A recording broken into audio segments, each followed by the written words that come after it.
Hey everybody, welcome back to another episode of the Avoiding Broke Daily News. So guys, some really interesting things. I mean, firstly, we had a weekend off. I think there was a little bit of news coming out, not so much from conventional markets, more so on the crypto front, you know, where the market never really sleeps. You know, we're still seeing some really healthy movements in the cryptocurrency space. We've seen, importantly, the big indicator is when Bitcoin starts to really show some recovery.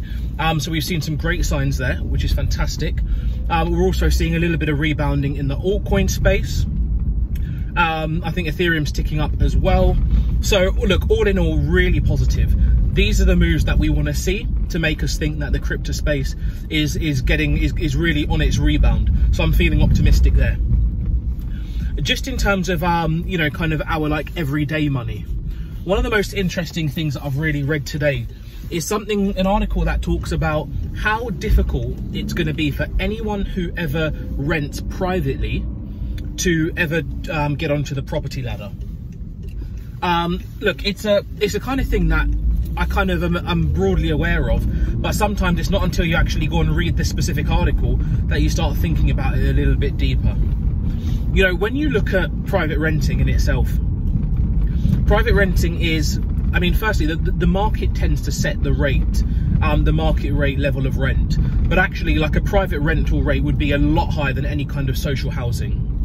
You often then see kind of more potential for rent increases in the private rented space. Now, you know, like during the whole COVID period, we've seen a little bit less of it, arguably, because a lot of people have been open to greater risk of default. So a lot of landlords have basically said, look, I'll keep my rent levels the same because I'd rather have a reliable tenant paying something than basically bump the rents up, but find that you then have a higher risk of default. So that's kind of been a conscious decision for most landlords. But what you will still find is that as soon as you get the signs of recovery, which we're kind of seeing now, a lot of landlords are deciding to review the rent. Because obviously if people are back in work full time and if people are feeling buoyant again, then of course they can afford to pay the higher rental amounts. So that's kind of an active decision that is being made right now. You are seeing it. And so for those tenants who are privately renting, you can feel that little bit of extra pressure. So what then also happens is that on an ongoing basis now, often rents do get revised. So that the kind of pretty standard thing is you might see rents going up by, you know, kind of 3 to 5%, that type of thing. It might be something that's kind of like broadly around the inflation mark, but that's, broadly just in excess, a little bit in excess of inflation. And it doesn't really seem that much. But of course, once you start adding it up over a significant number of years, well, all of a sudden, it actually is quite a big number. Now, when you're obviously trying to, when you combine that, your cost is going up. You've got to combine it with the fact that in the property market, obviously the cost of housing goes up as well.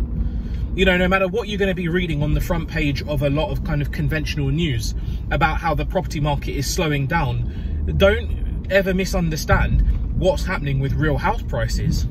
Inflation is the biggest silent tax in the world. The gradual increase in the price of goods. It's the biggest silent tax in the world. Inflation is rampant, and it's crucial to understand that the cost of regular housing for regular people is absolutely going up. So you've got the increased cost of your good, which is the housing. You've got the increased living cost that you have in the form of rent.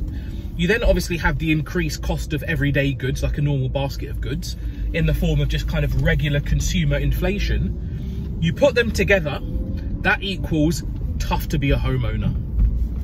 Guys, it is really important for anybody who is involved in property or anybody who has aspirations to own property to understand how all of that really works. It is absolutely crucial, because only when you understand how that works can you then start making a few different moves.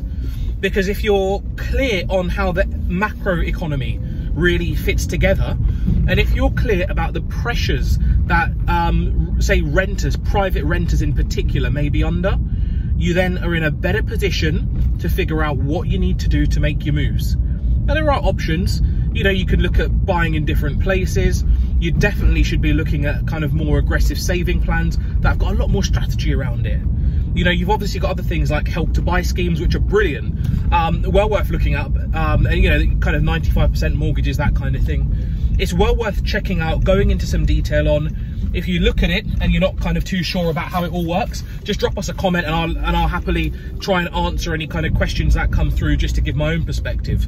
But these are opportunities, guys. Take them whilst they're there, because I really think they could make a big difference. Okay, so that's on our money front. Now on the careers front, I share a really interesting little anecdote from this weekend. So we decided to start potty training our young son, and so he'd been in a position where it'd only been like one day. You know, he'd peed on the floor a couple of times, and we weren't really bothered about it at all. But on the second day, I said to him, okay, if you want, Daddy will buy you a present if you manage to use the toilet. So just tell us when you need to use it and you go and use it. He said, okay, he wanted something with trucks.